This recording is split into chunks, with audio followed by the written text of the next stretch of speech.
Okay, so this time we look into the theory of research or the research theory. Research theory refers to the systematic framework of principles, concepts, and methodologies that guide the design, no, conduct, and interpretation of research studies. So it provides a structured approach. So for understanding and explaining phenomena, making predictions, and generating new knowledge. No, so we look into this key aspect, no, that characterize research theory like foundation of knowledge, conceptual framework, no, hypothesis development, guidance of for methodology, predictive power, evolution and adaptation, interdisciplinary nature, and application to a real world problem, specifically in the field of business. And to give us more details about the topic, let us all welcome our next presenter. Go ahead. Hi, Doc. Good afternoon. Good day, everyone, and especially Doc Abante. I am Jel Paulo Garcia, and I am here to present the chapter 2, which is with the title Research Theory. Nag-move po ba, Doc? Mm. Yes po. First, here in the introduction, research theory. Wait lang po. Research theory. Research is the careful study of a particular research problem or concern using the scientific method. A theory is essential for any research project because it gives direction and helps prove and or disprove something. Theoretical basis helps us figure out things work and why we do certain things. So first, we need to know the meaning of the theory. So theory is a supposition or a system of ideas intended to explain something, especially one based on general principles. So sa madaling salita, yung theory daw is an idea or set of idea that intended to explain facts or events. So anything na idea na pwede mong na nag-explain sa facts, sa katotohanan or sa events is basically a theory. So here, etong dito sa research theory, hindi siya basta-basta haka-haka or palapalagay lang na alam natin. Ito ay with sa research in research theory, we do this with in scientific method, with scientific method. So ito yung highlights ko rito na pinaka sa tingin kong importanteng definition ng sa research theory is it's essential for any research project because it gives us direction and helps prove or disprove. So sa pag sinabi kasing theory, hindi kaagad siya pwede natin siya improve or pwedeng um by the end of our sa research, pwedeng ma-disprove din natin siya bandang dulo eh. So, it helps us prove or disprove. So, here, theoretical research. Wait lang. So, theoretical research is a logical exploration of a system of belief and assumptions. This type of research includes theorizing or defining how a cyber system and its environment behave and then exploring or playing out the implications of how it is defined. This research is very valuable in understanding the bounds, edges, and cases and emergence behaviors of the system. So theory plays the vital roles in research. uh, it provides explanations, understandings, and meaningful to research. Theory helps to predict facts and to identify unexplored areas, research areas. And research without theory is less emphatic to establish the relationship among attributes. So variables or data and the outset should empathically establish or explain how and why something is as it is in any kind of research. It helps to explain and extend knowledge about phenomenon. So here, in the next slide, these are the four types of research theories. First is inductive, second one is deductive, uh, the third one is grounded, and the last one is axiomatic. So we tackle first the inductive theory.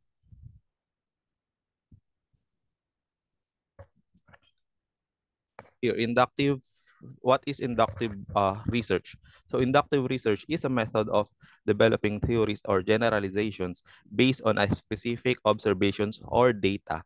It begins with data collection and identifies patterns to form a new theories or hypothesis. The goal of inductive research method is to develop a theory. Researchers have more flexibility within the study, and the study can be changed based on the information found in the data if necessary. So here, uh, let let me highlight the word generalization. Sa inductive theory kasi, ano siya, yung from one data collecting all different kinds of data, bubuin natin siya, and then we can think generalize. So for example, inductive reasoning, sa inductive reasoning yan, kunyari, one scenario is, kunyari merong isang basket ng mangga. For example, meron tayo isang basket ng mangga na kulay green. 'Di ba yung kulay green may hinog din naman siya na part. So, gusto mong malaman kung hinog na ba yung nasa isang buong basket. So, ang gagawin mo, kukuha ka ng isang mangga, babalatan mo. So, pag nalaman mong hinog, hindi ka pa masasatisfy nun. Kukuha ka pa ulit ng isa, titignan mo ulit kung hinog. Tapos, tatry mo ulit, kunwari pangatlong beses, try mo kuha mo ulit kung tatry mo kung hinog na. And then, you conclude na pag sa tatlong nabuksan mo na yun, you will conclude na hinog na lahat ng nasa basket. Kumbaga, generalize mo siya from datas na nakuha mo sa tatlong pagbukas ng mga mangga. So ganun yung inductive reasoning. So same application siya as sa inductive research. So here, and itong highlighted na develop a theory. So ang inductive theory kasi, ikaw mismo ang gagawa ng theory. So wala pa siyang existing theory. Kumbaga, ikaw muna ang unang gagawa. So isunod na agad natin tong deductive theory kasi related silang dalawa. So what is deductive theory? Deductive research strategy first requires that the researcher reads existing theories that a deductive argument can rely on. A persuasive researcher in any case needs to demonstrate that they are knowledgeable about the scholarship in the particular theory they want to develop. Excuse. Deductive reasoning is an approach to science where researchers seek to confirm or revise existing theories or test hypotheses. So dito naman sa deductive theory, kabaligtaran siya technically ng inductive theory, which is dito meron ng existing theories. Kumbaga, i-confirm mo na lang siya bandang dulo. Ganun ang ang pinaka-definition ng deductive theory. So ito, para mas malinaw, we go to the next slide, is the difference between the inductive and deductive research. The main difference between inductive and deductive reasoning is that inductive reasoning aims at developing a theory, while deductive reasoning aims at testing an existing theory. So in other words, inductive reasoning moves from specific observations to broad generalization, and deductive reasoning works on the other way around. So literal na magkaiba nga, magkasalungat talaga sila. So kung si inductive reasoning nga ay generalization, broad generalization siya. So wala pa kasing existing theories siya. So from ideas, nagiging broad generalizations. Tapos yun na yung magiging theory. But on the other hand, the deductive reasoning is work on the other way na mayroon ng theory, tapos panandulo, i-confirm mo na lang. So as we can see uh, here,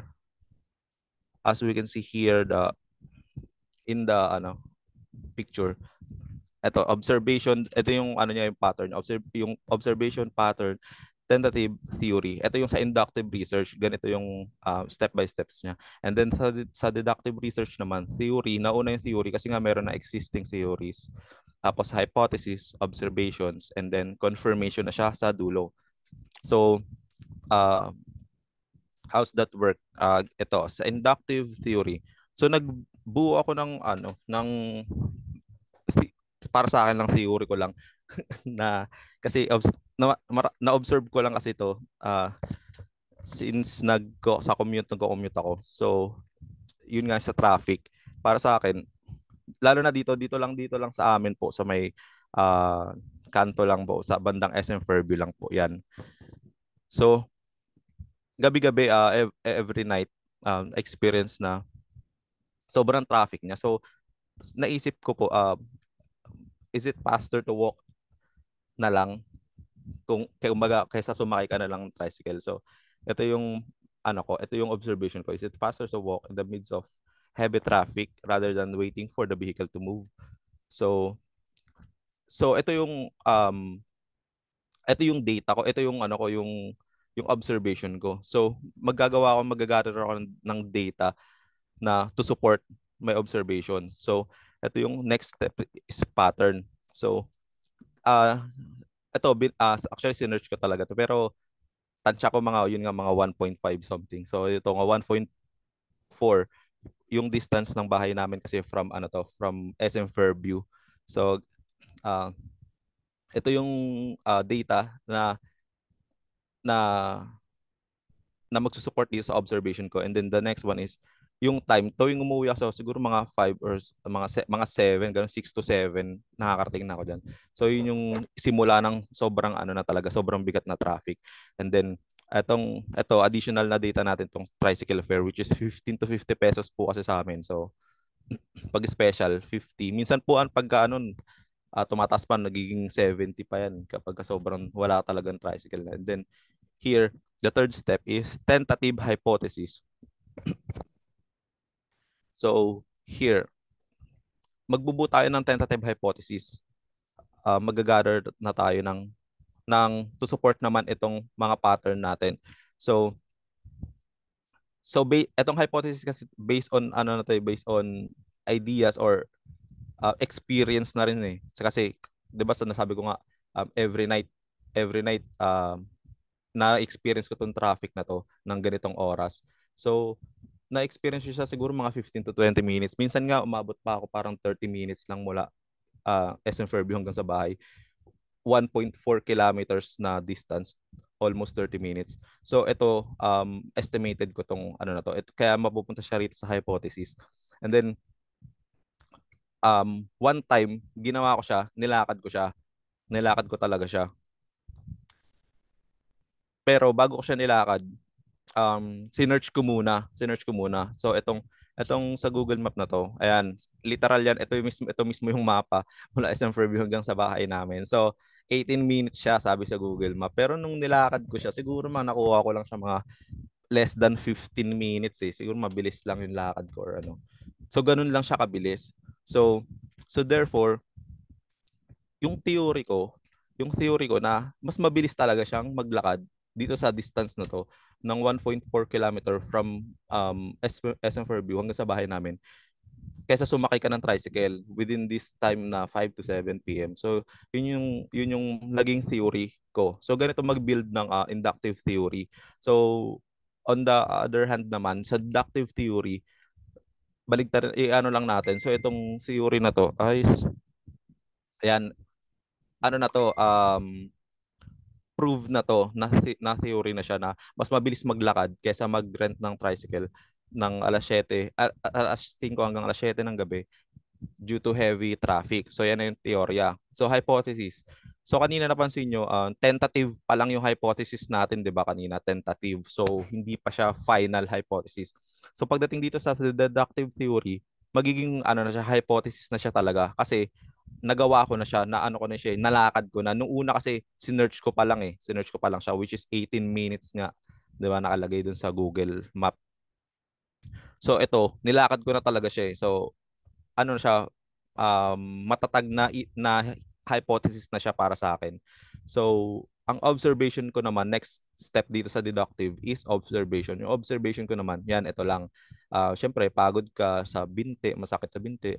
Kaso nga lang, nakatipid ka ng mga 15 to 50 pesos. Saka yung oras, siyempre mas mabilis nga. Ang pinoprove nga natin, itong theory na to kung mas mabilis pa So, technically speaking, yes talaga tong theory na to, save time. Tapos less frustration kasi syempre 'di ba?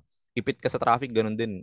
Tagal mo naghihintay, nandoon ka lang sa loob ng tricycle, nakaupo ka lang. So in deductive theory yan, confirm mo siya kasi nagawa mo na siyang lahat, nalakad mo na siya, nalakad mo na. And then mabalik tayo sa ano pala sa hypothesis pala, sa tentative hypothesis natin sa sa inductive theory. Yun, kasama doon yung mga itatanong, magtatanong ka sa mga tropa mo. Sa akin kasi nun, parang tuwing nata-traffic ako, nagpo-post ako sa Facebook. So may mga nagko-comment sa akin na na mga kaibigan ko na like maglakad ka na lang, mas mabilis maglakad, ganun ganun ganun. So kasama yun sa hypothesis. So yun, ginawa ko siya, and then patunayan naman na mas mabilis talaga maglakad kaysa yung sumakay na lang sa ganong oras, 5 to 7 p.m. So here, mapunta na tayo sa third theory, which is grounded theory.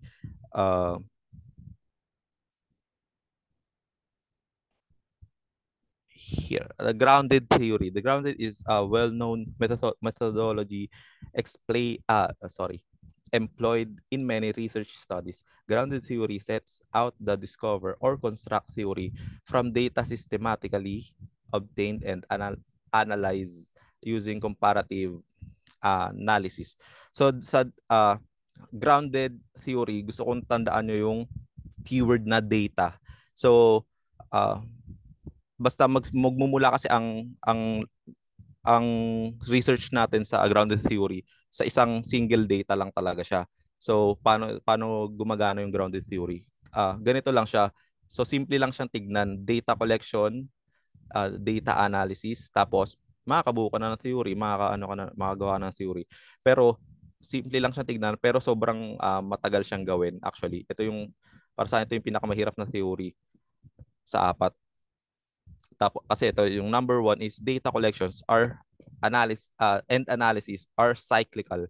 So paulit-ulit lang siya. So pagka-collect mo ng data, collect data from collect, tapos ko-collect ka ng concept dun sa nakuha mong data, and then you will group it into categories and then identify relationship between categories. So paikot-ikot siya, tapos and then ko-collect ulit ng data, and then build concept from the data, and then etc. Paulit-ulit na lang siya. And then here the number two is you start raw data such as transcript and turn them into theory grounded in the data. So yun. Actually, kaya technically speaking, kaya siya tinawag na grounded theory, it is grounded in the data. Yun lang talaga yung definition niya. Grounded, kumbaga, nakarelay siya mismo sa data. Kaya siya grounded theory na tinatawag. So ito yun, ganito yung process ng grounded theory. Ito yung data. So ito yung mga datas na na-collect natin. Bubuo ka na, i-collect mo siya, tapos bubuo ka ng group, concepts, yan. Tapos ito, bubuo ka ulit dito ng relations between sa categories, tapos makakabuo ka na ng categories. So how it works, ganito siya, guys. First, collect data, ito siya, yung recruit a small group of people to begin with. So kung, for example, you want to know something, kunyari may research ka, so maggagawa ka ng mga, magko-collect ka ng mga data from small group muna, magsimula ka sa small group. So kunyari, magbigay sila sa iyo ng data na mag na na tawag dito, na connected doon sa may research mo. Iko-collect mo lahat 'yon, tapos pag nabuo mo na yung mga data na 'yon, i-group mo siya into codes. So yun, i-groupings mo siya. ang tawag na doon, codes na yon, codes. So isang data, sa mga data, siguro mga 5 to 10 datas, tapos magbuo ka ng codes. Depende sa research mo yon. Magbubuo ka ng codes. Tapos itong codes naman na to, maraming codes pa rin yan. Kumbaga ibang groups na yan, groups yan. So yung groups of codes naman, kapag ka kinolect mo yung codes na to, kinonect mo siya yan. Ang tawag naman yung connections na yan. Connections sa code. Itong kulay yellow na to. Connections na siya sa code. So, yung connections, group of codes na siya, na puro data na siya yung nakapaloob sa kanya. And then, yung kabuuan naman nitong connections, which is lahat na pagsasama-samahin mo na yung ano nila, yung connectivity nila netong mga connections, yung mga connectivity nila, plus bubuo ka na ng isang general idea. Ang tawag na doon, core category. Yan, ito na yan. Magmakabuo ka na ng core category dyan. Tapos pag-aaralan mo dito sa core category, lahat ng data from the beginning, from the first data, from the smallest data you've collected here, na pag-aaralan mo siya, and then dito i-kumpara mo siya, or analysis, systematic method, ano mo siya, aralin mo siya. And then pag napunta ka na rito sa may connections, yan, dito ka na makakabuo ng core categories, which is yan na yung time na pag nakakuha na ng result, ang result na yan, yun na ang tinatawag na theory. Yun na yung theory natin. So yun, ganun mag-work ang grounded theory. So here the last one is axiomatic theory. So axiomatic theory or research is the word axiom is derived from the Greek word axioma, meaning true without needing a proof. A mathematical statement which we assume to be true without a proof is called axiom. Therefore, they are statements that are standalone and indisputable in their origins. Axioms are used to prove other statements. They are basic truths. For example, the statement that all right angles are equals to each other. So yun, ito yung example na yung axiom, hindi mo na kailangan, pag may data ka na narinig or na-gather, hindi mo na kailangan ng proof kasi na siya proven na siya, saka yun na talaga. For example, itong right angle is equal to each other. Each other. So, ano ba yung right angle na tinatawag? So, alam naman natin siguro na 90 degree ang right angle, di ba? So, kahit saang kanto mo tignan yung right angle, basta 90 degree yan, automatic right angle yan. So, para siyang para siyang basically yung line, kunyari yung linya, yan. May statement na yung linya is a group of dotted dots siya, 'di ba? Group of dot. So, pag na nilagay natin together para makabuo ng line. Tapos alam din natin na yung line infinite 'yan on both side. So, ganun yung niya, ganun yung reasoning nitong sa axiomatic. Kumbaga hindi pagka naka-gather ka ng data, hindi mo na kailangan siyang i-prove kasi already proven na siya ng science or ng scientific method. So, yun lang po. That is all po, Doc.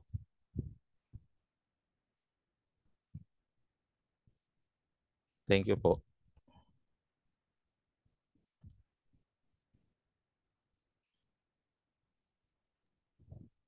Okay, so again,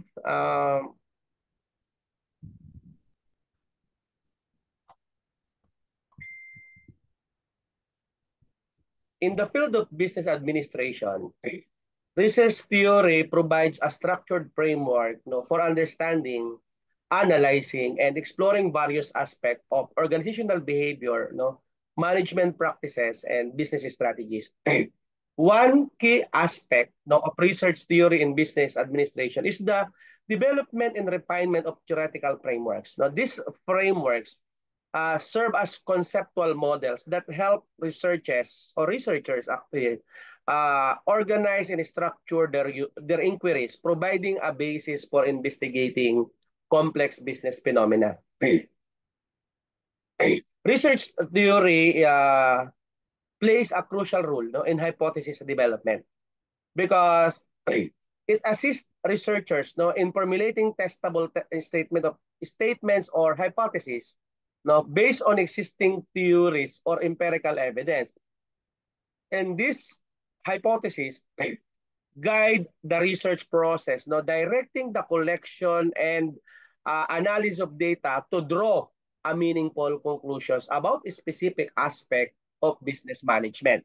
The application of research theory extend to the identification and exploration of the key variables within the business context. So variables such as organizational culture, no, leadership styles, and strategic decision-making processes are systematically examined, no, to understand the relationships and impacts on overall business performance. No? So this exploration contribute to the development of evidence-based insights that can inform effective managerial practices. Interdisciplinary perspectives are often embraced now in research theory within business administration, drawing insights from fields such as psychology, economics, and sociology. The researchers aim to create a more comprehensive understanding of the multifaceted nature of organizational dynamics and management challenges. And this interdisciplinary approach enhanced the depth and breadth of research in business administration, fostering a holistic perspective on business practices. Lastly, now research theory in business is geared towards practical applications. Now, while theoretical framework and hypothesis lay the groundwork, the ultimate goal is to contribute to the improvement of business practices. Insights gained, no, through research theory can inform strategic decision making, organizational development, and policy formulation, thereby enhancing the efficiency and effectiveness of business administration in dynamic and competitive environment. So I think that's it for topic number 2.